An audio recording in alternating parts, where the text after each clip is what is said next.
Y'all, welcome to my channel, or welcome if you are new. Today I am sharing 2 super easy crock pot meals with you. So fast, so easy, and I will go ahead and tell you, spoiler alert, the second recipe is my absolute favorite. It may have taken the place of one of my other favorite crock pot meals, white chicken chili. It may have taken the #1 spot. You have to try the second recipe. The first one is a staple. A lot of people probably already know how to make it. I just make it a little bit different, so make sure you check the directions down below.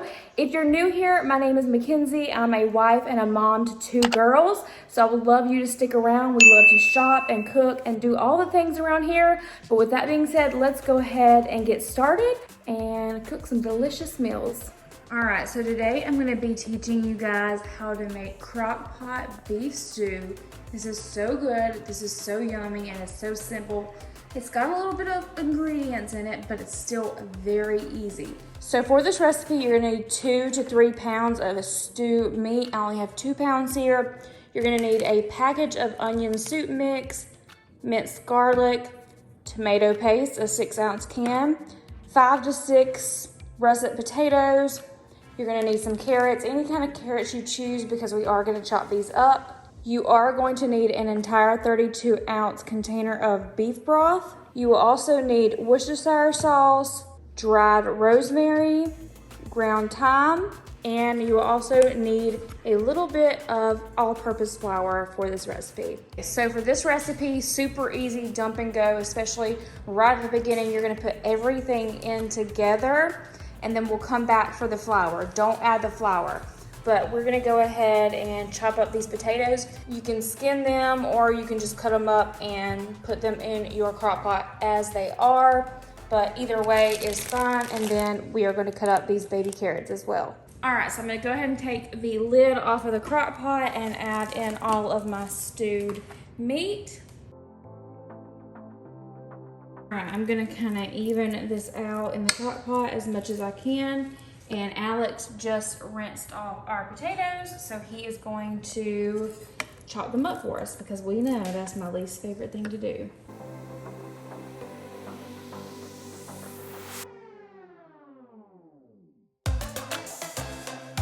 Alex is going ahead now and adding some of the potatoes that he's already cut up to leave us some room on the cutting board. All right, so Alex finished going ahead and cutting up all of the rest of the potatoes, and there are a lot of them, so we're going to go ahead and add those into the crock pot. I hope we have enough room for everything else, but it's going to be delicious. So we're going to take these carrots right here, and we're probably only going to do about half of the bag, so keep that in mind.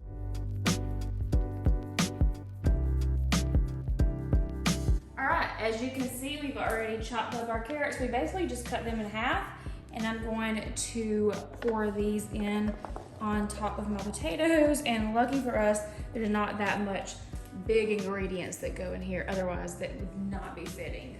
Okay, now I'm gonna add in the entire carton of beef broth, and remember, this is a 32-ounce carton.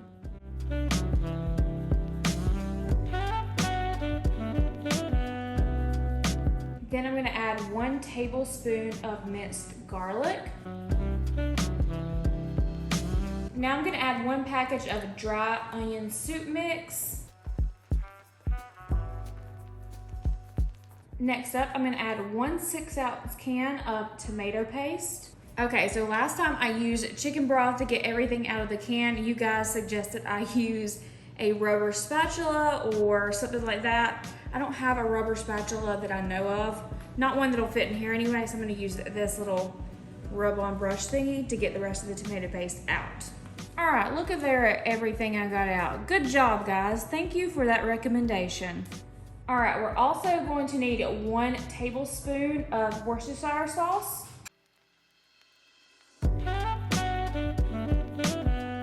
All right, next up, I'm gonna add 1 teaspoon of dried rosemary, and then I'm also going to add 1 teaspoon of ground thyme.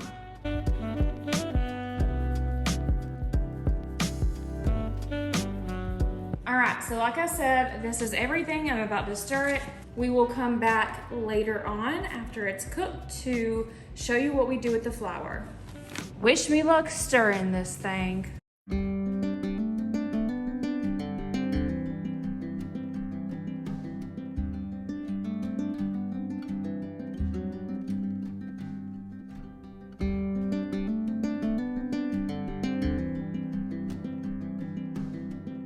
Okay, so this recipe cooks on high for 5 to 6 hours. I'm going to put it on 6 hours and we will come back and check on it periodically. But y'all, I cannot wait until this is done. This is a perfect rainy day or weekend cloudy day recipe. Okay, so I just took the top off, and as you can see, there's a lot of extra broth. I just used this. I'm gonna wash it out real quick. But what we're gonna do is we're gonna take a half a cup of this broth, which I've already did, as you can see right here. And then we're gonna take 1/4 a cup of all-purpose flour, mix it together in here, and then pour it back in here and let this cook for another 30 minutes. That's gonna thicken this beef stew up really good. All right, let's stir this around really, really good. Make a little thickening component. I'm not really good with my left hand. I need a tripod.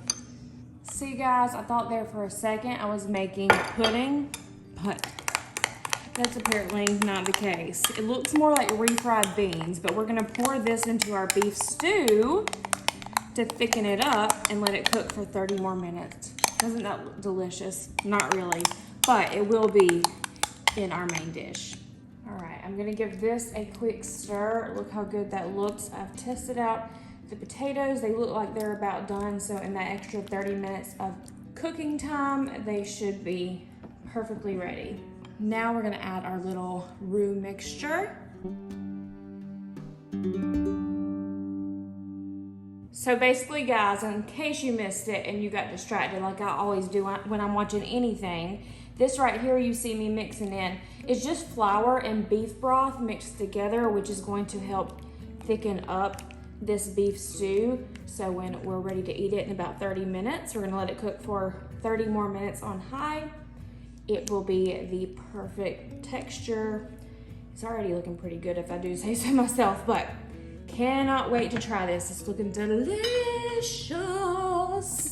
All right, I think the time has come where it might be done. Let's check. All right, can you see I've already put my pajamas on for the day?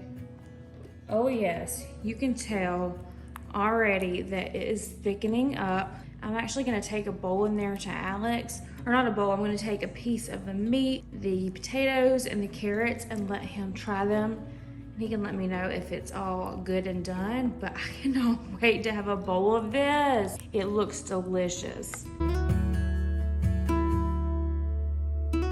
All right, Alex gave us the okay for the beef stew. He said the carrots, the potatoes, the stewed meat, they're all done. So let's dig in.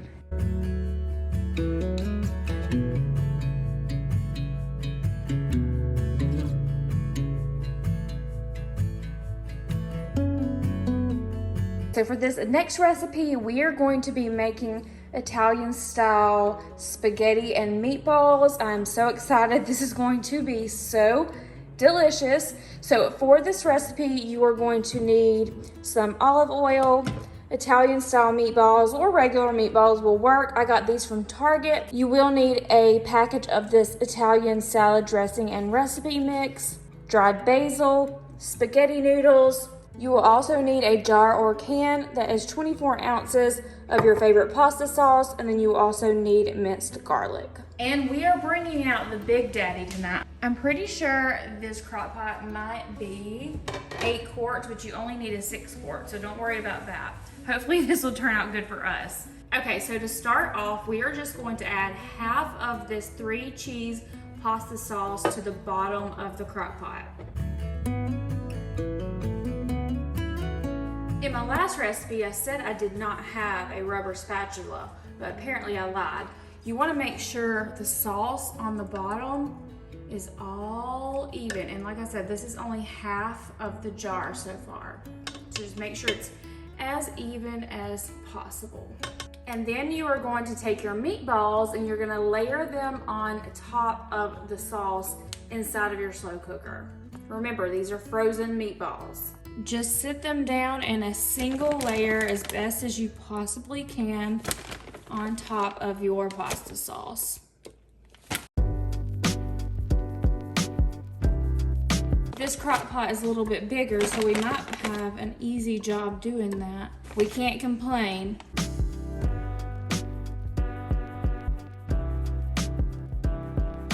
All right, I think we did a pretty good job layering those. If this crock pot was any smaller, we would not have been able to do a single file line, baby. We almost forgot a meatball.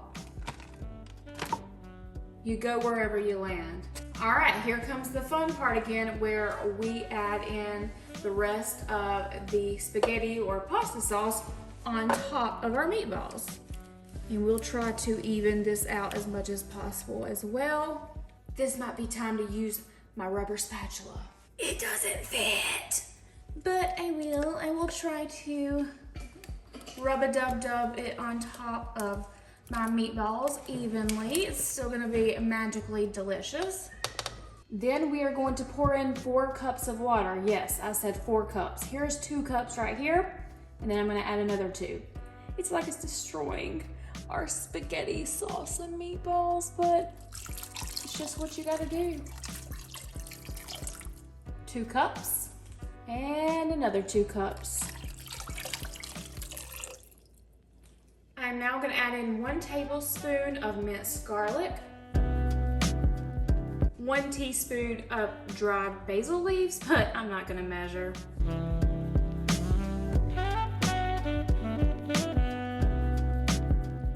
Next up, we're gonna add our Italian salad dressing and recipe mix. I'm gonna mix that around just a little bit. As you can see, our meatballs are peeking through. Next, we are adding our spaghetti noodles. Here's our spaghetti noodles.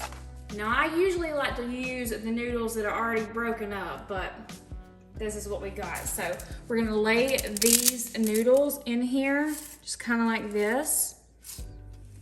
We're gonna lay them all over the top of our mixture that we have in here.